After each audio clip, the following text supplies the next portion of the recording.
Hey,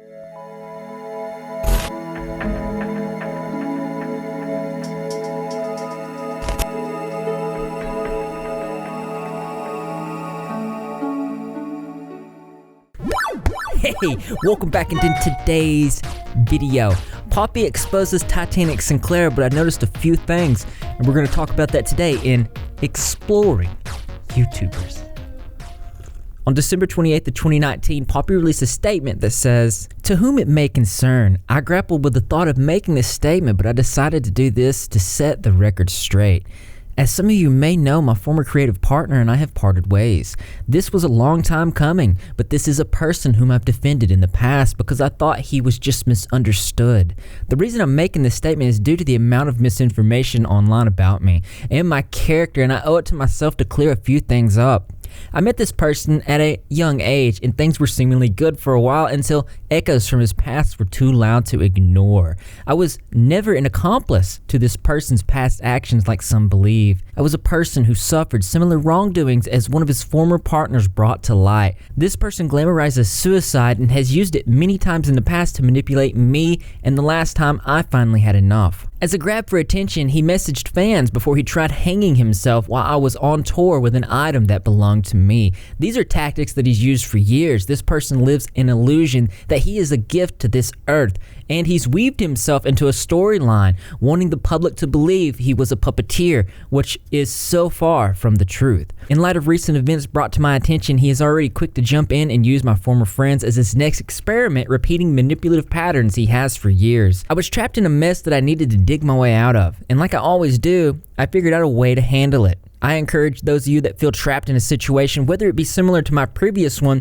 or not, to take the first step, because that is the most difficult one. This is not a request for sympathy. I am not a weak victim, but this is me setting the record straight. I am happier than I've ever been, and I am excited to move forward."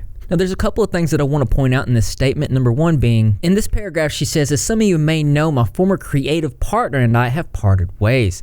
And we know that this was more than creative partner relationship. They actually had a romantic relationship as verified in court documents from our previous video. I encourage you to watch that video when you get finished here. I'm going to put it in the description below. "This was a long time coming, but this is a person whom I've defended in the past because I thought he was just misunderstood." Now, to me, this does two things. It admits complicity and involvement with a pretty big lie, and it sort of discredits manipulation when she says, "I defended him in the past because I thought he was misunderstood." She's most likely talking about the statement that was released during the Mars Argo lawsuit.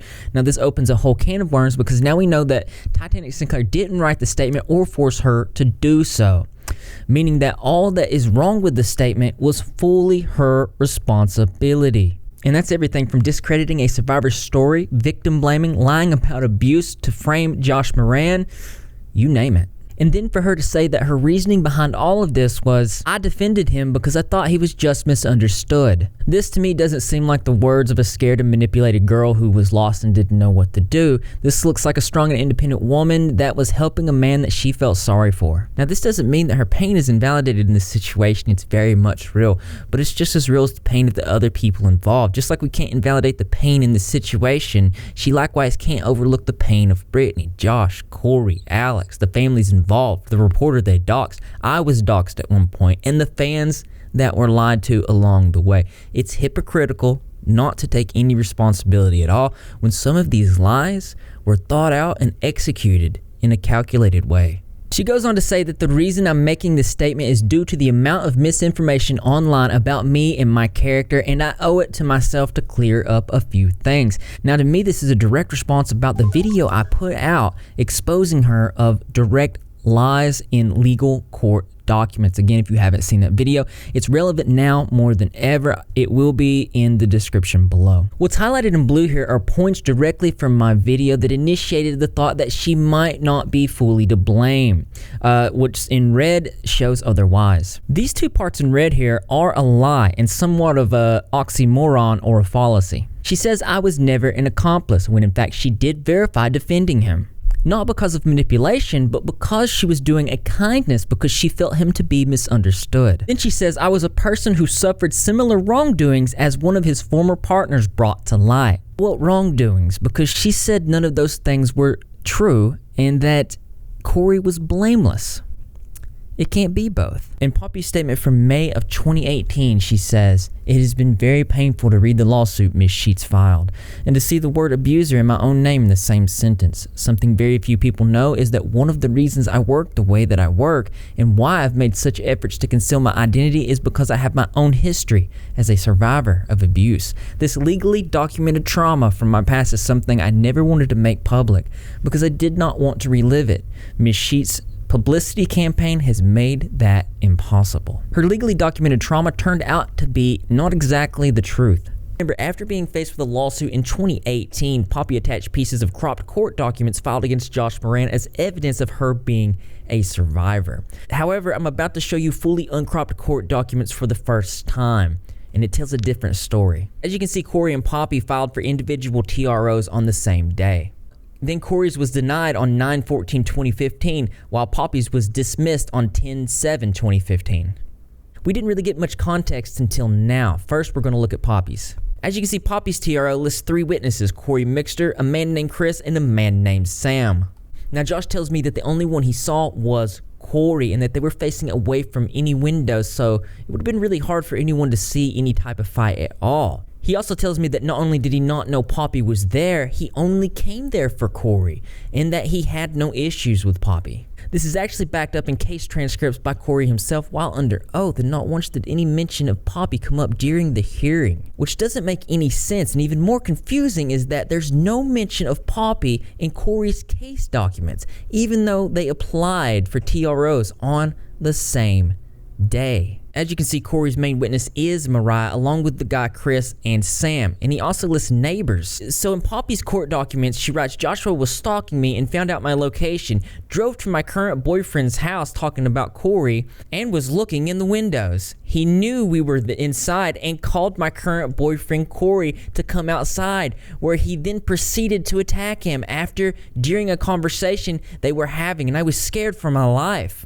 Now, the crazy thing is nowhere in Corey's documents was there any mention of this.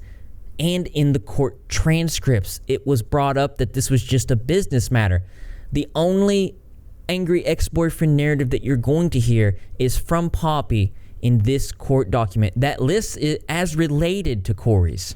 Now, you would think that since Poppy's case was said to be related, and that since she stated that Josh came to the residence because of her, there would be some account or some piece of this said in Corey's documents or in the transcripts about this upset ex-boyfriend narrative, yet there's nothing like this present. But Corey only states that Josh is upset about a business matter.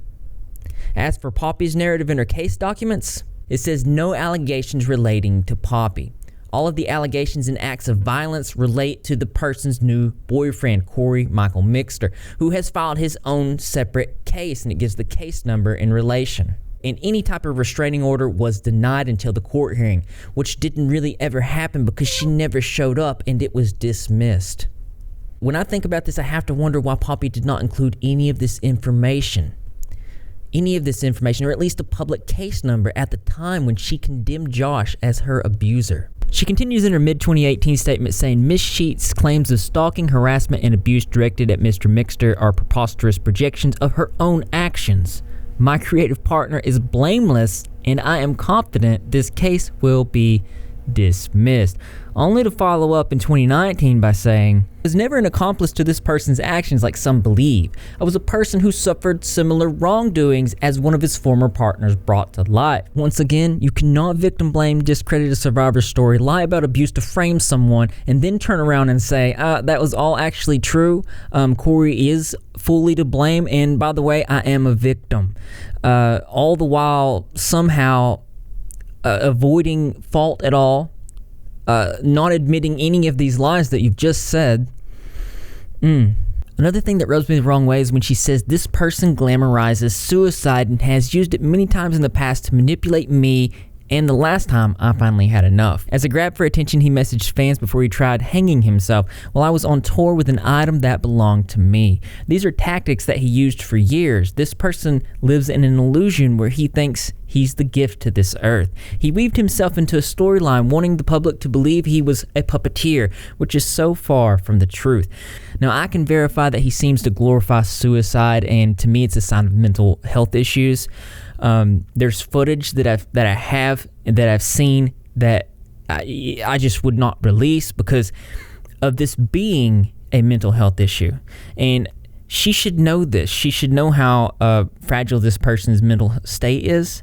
And for her to just throw this out here in a statement so close to an album release that Corey helped her with, a majority with, it just seems a tale of character. It just seems not right. And one of the whole reasons I'm doing commentary on this subject is to show you guys, to give you this information so that you see that she cannot keep doing these things and treading on the line of not taking any accountability at all. She has not once apologized to Mars Argo, Josh Moran, anyone. She refuses to take any sort of accountability, and that's just wrong. And these suicide attempts are very much real. Are they being used as a tactic for manipulation? It does appear that way, but again, first and foremost, it points to a mental health issue, and she should know this.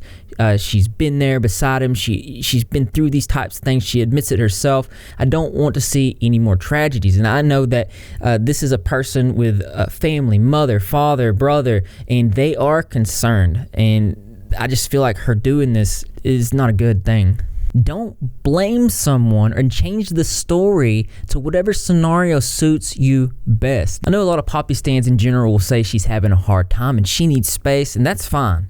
But at some point while you're taking the time to recover, probably stop lying and doing things that hurt other people. And when you have time to release your public statements for damage control, throw in accountability and show you do make mistakes and you are in fact a human.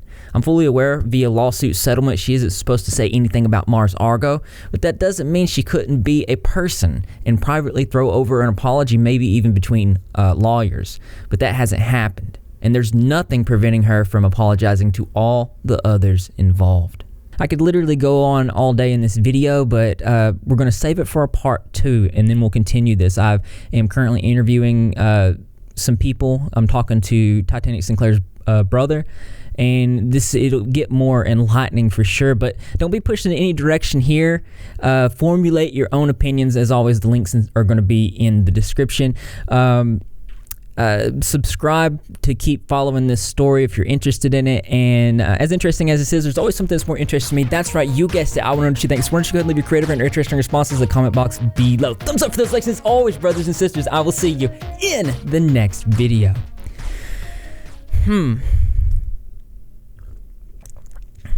I have talked to almost everyone involved directly in this situation.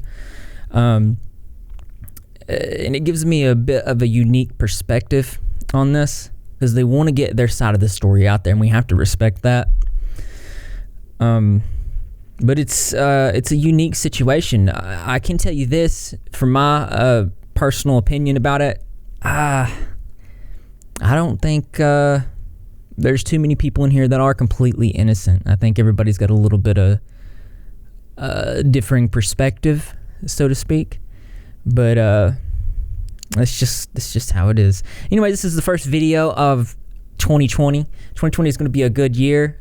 I will see you guys in the next video. Because I know that you're repping. If you're not repping, you're Greg. And how you do that? All you got to do is subscribe, notification, turn on, be in the comment section of every single video because I'm going to be there. Greg the Cat's going to be there, and the rest of the Repzilla community as well. And I expect to see you there too because this channel loves you. I started drinking dark roast coffee. Apparently, it's better for sensitive stomachs. Yeah, I got a sensitive stomach.